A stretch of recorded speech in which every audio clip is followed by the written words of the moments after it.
I started there at the end of 97, and I started in kind of an entry level accounting position doing journal entries, account reconciliations, things like that, kind of entry level accounting type stuff.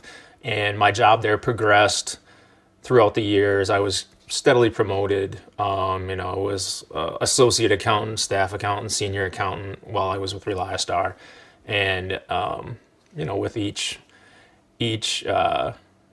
job upgrade, I had more duties, more responsibilities, and more trust within the organization. It was a really small accounting staff. There was a controller, assistant controller. I ended up in a accounting manager position, and then there was two or three other accountants under that. So it was always it fluctuated but it was normally about six accountants in this. So being a small department with kind of a high dollar business there, it was a little bit different than what I was used to in the past.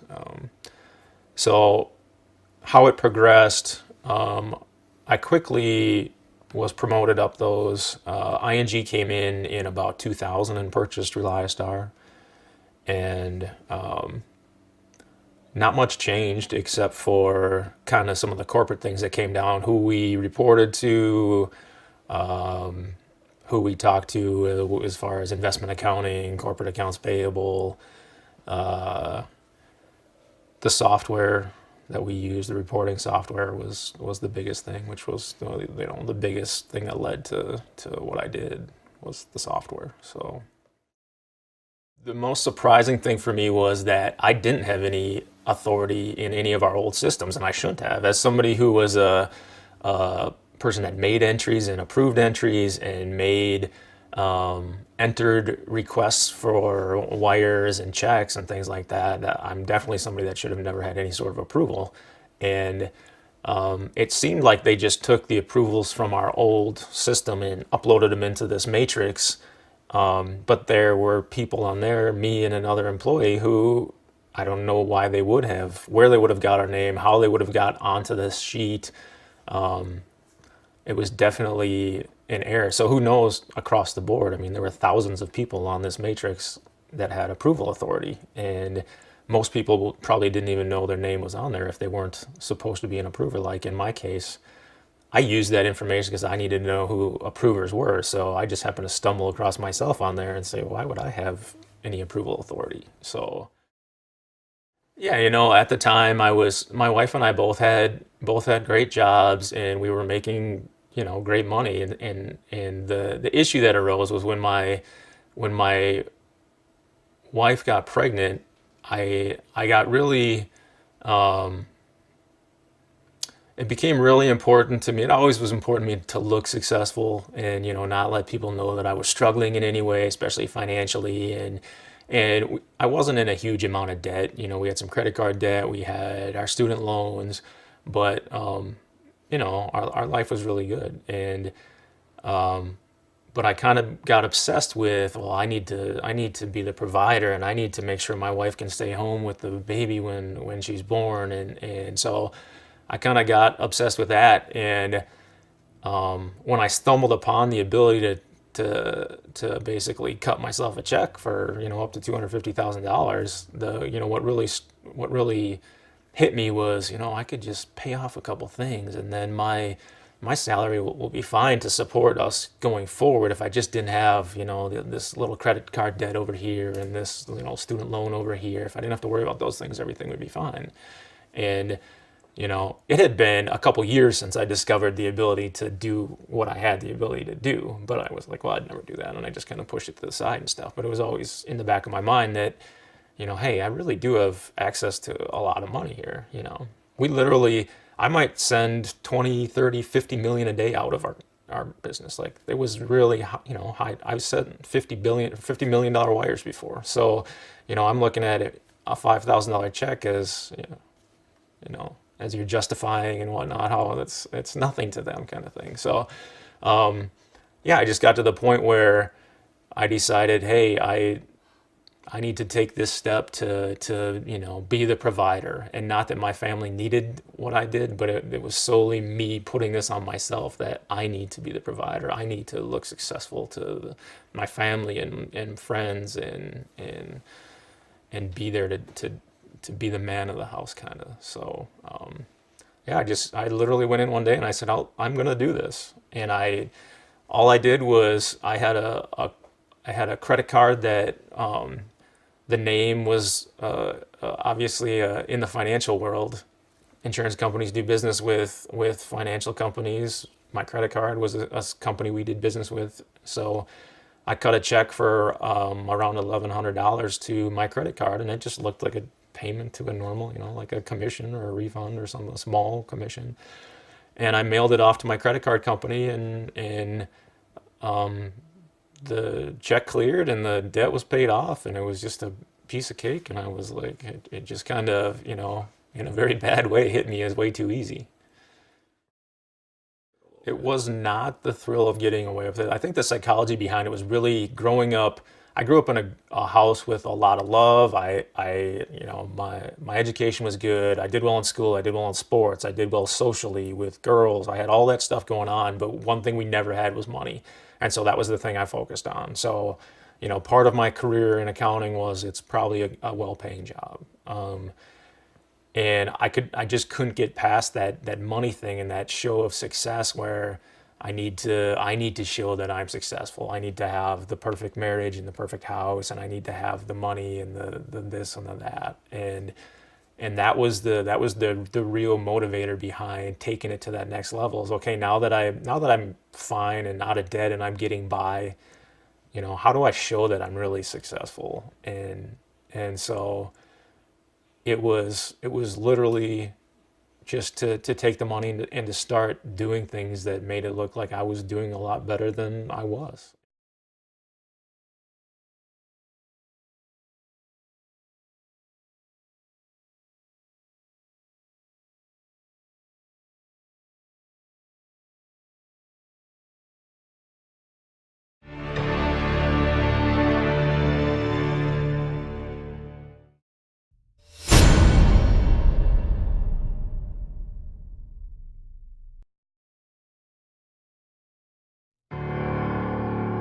The Association of Certified Fraud Examiners.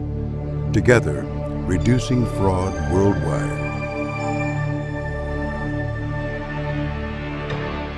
I'm Andrea Baxendale, and I served 9 months in state prison for theft, fraud, and forgery.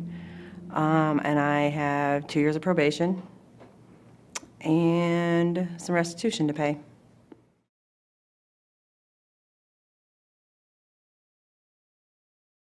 Well, I started out as a cost accountant, which I never, ever, I said I would never do that because I hated it in college. I hated it. But I ended up loving it. And so it was that. And then they taught me accounts payable. And then it was teaching me accounts receivable because we were cross-training. And there was 6 of us in the office at that time.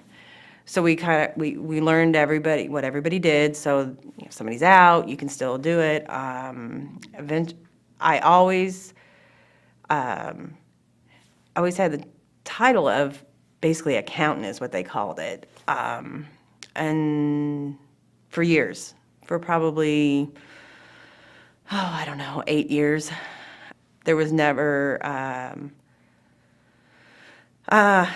and I'm not putting blame on anything, I'm just saying there was never, ever separation of duties. There was never any checks and balances. Maybe the first year I was there because there was an older gentleman that had been there for years. But if I'm doing everything and then I'm doing the audit book at the end of the year, there's no one, it went to an outside accountant just to do the taxes. There was never anything. I mean, they went as far as I could call the bank and raise the limit on the company credit card. I mean, they put my name on it. Because there was trust. I mean, honestly, there was too much trust. I mean, you got to have a system in place. You have to, obviously. I could put ad vendors, I mean, I opened the mail even. I mean, I logged everything in. I put pay raises in. I'd say the first 6 months, maybe, it was a couple hundred, maybe twice a month, maybe. And then I'm like, well, that's pretty easy. And then it increased to, like I said, I'd cash a petty cash check for $200, but make it for $2,200 after it's signed. And I'd probably do that maybe once a month. And that's, I mean, that is the only thing. I never like never did anything on the payroll, never did anything on the like accounts payable, didn't set up a ghost vendor or anything, and didn't do anything with any accounts receivable, stuff like that. I mean, it was always petty cash check, or I'd use a credit card for personal use. I mean, I did that. That was easy too, because they put my name on it. And I have thought a lot about how did I even start this? Opportunity, obviously, but I would say, oh, I'll just do it once. And it was probably, I'd worked there 10, 11 years before it even, just see what I can do. I mean, it was a couple $100, okay. Because we didn't have direct deposit ever. And we used to have, they had what they called a tool bill. The guys would buy their tools, the company would actually pay for them, and it would be a payroll deduction. It was kept on a green ledger paper. It wasn't, we just took so much out a week. But you could have that taken out, even if you didn't owe anything, kind of save it, and then, it started out, well, we're doing that. And then it was like, well, I got a couple hundred saved, but I'll write the check for twice as much. And then I'll just take out my check later.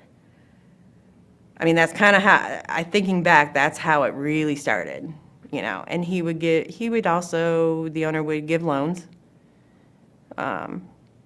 interest-free loan, Okay, well, I'll just say it was a loan. No one ever checks. So I'd say it was probably about 11 years after working there, 10 to 11 years, and that's kind of how it started, real little, and I did deduct it and pay it back, but then it was easy. I mean, and it was just a little bit at a time, and then, more things happen, things get tighter. You think, well, I can just do this, and we can do whatever we want. We can go on vacation, and we can kind of keeping up with friends, or that kind of started happening too. There was a little resentment too, because I wasn't making what I thought I should make. The person before me, you didn't give me his title. And no offense, but I kind of felt like it was there was only like 3 or 4 females that worked there, so I kind of felt like it was because I was a female. I was well below what I felt I should have been at. So there was a little bit of that too, like, I deserve it. There was part of me that's like, well, I deserve this extra. I mean, so-and-so was making this much, and I'm doing everything that he did and more, so why shouldn't I?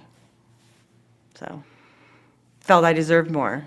Well, they're not gonna miss it. They don't need it. I mean, they got plenty. They do what they want. They let me do whatever I want, so the opportunity was there, and all that was in my mind. I think owners of companies, any size, need to really think about that and realize that it's not gonna happen if it can't. I mean.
Small businesses face a unique set of challenges when it comes to preventing and detecting fraud.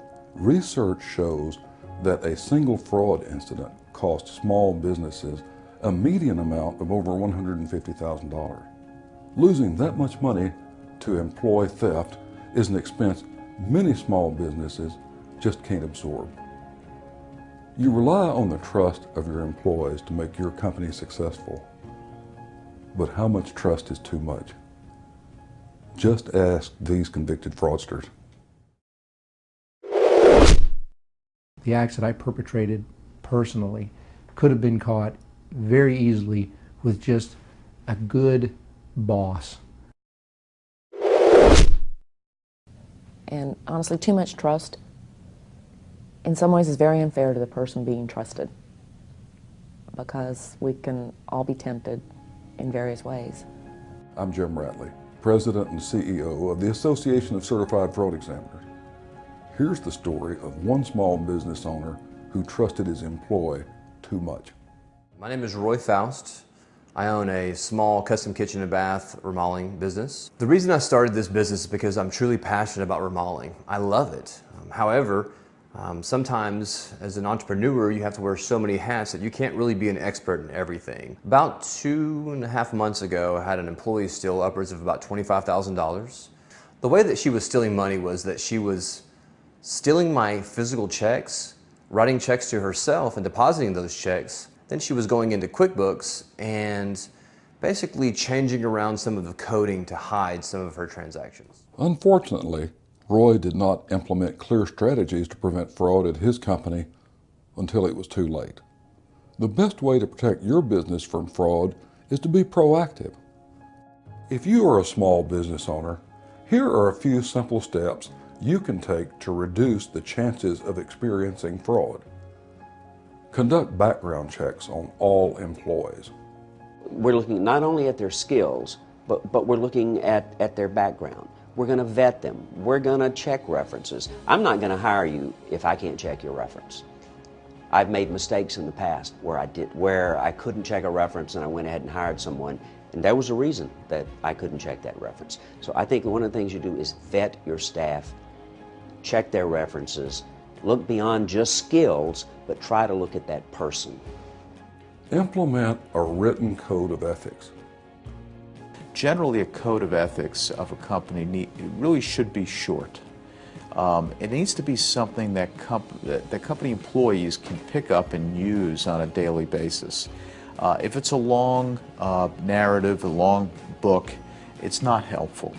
And it needs to be custom tailored to the particular business and particular ethical challenges that employees in that company faces. Divide bookkeeping and check signing authority. It was easy. There was not a lot of controls in place. There was not a lot of accountability. I cut the checks, I signed the checks, I reconciled the payroll accounts, the bank accounts. There was just not a lot of accountability. In fact, there was no accountability. Deliver bank statements unopened to top management. You know, if he'd been opening his bank statements, I hate to say that because I don't want to blame my client for the way I victimized him. But the truth is, had he opened a bank statement 6 months earlier, and had I known he opened a bank statement, I might have pulled away. We could have saved both of us some money and some heartbreak. Implement a reporting mechanism or hotline. According to research from the Association of Certified Fraud Examiners, the #1 method of detecting fraud is through tips, and most of those tips, of course, come from employees. In order to get people to report what they've seen, they are only going to do it if they feel that they're going to be protected. If they feel any type of a threat, they're simply not going to report. So, promises of protection against retaliation are absolutely critical to the success of a whistleblower program in environments where anonymity is not going to be possible. Placing trust in employees is a necessary part of running a small business, but that trust also raises the risk of fraud. If you do suspect fraud, contact an expert. And for more fraud prevention resources, visit acfe.com and fraudweek.com. On behalf of the Association of Certified Fraud Examiners, I'm Jim Ratley. When I first discovered I had been defrauded, I felt so stupid. I felt embarrassed, but I had to sort of face up to the fact that it wasn't that I was stupid, I just wasn't following simple steps to prevent this.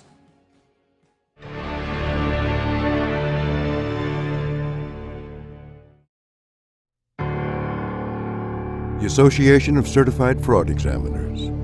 Together, reducing fraud worldwide.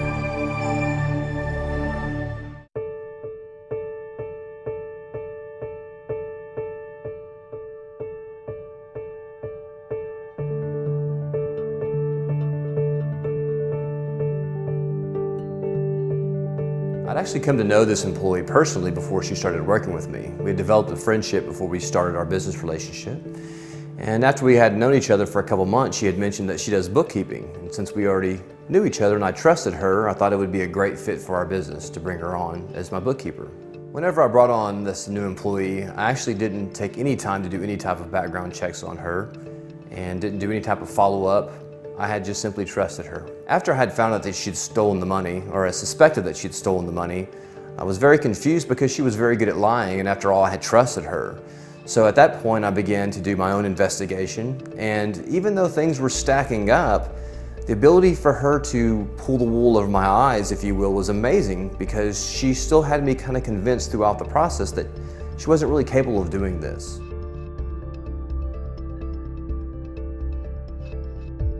Rita Crunwell's lavish lifestyle is on the auction block. The ousted comptroller is accused of stealing $53 million from her hometown of Dixon, Illinois. It's just a fascinating case how it could go on for so long and nobody asked the right questions in order to, kind of to detect this because the city was just operating at a loss consistently.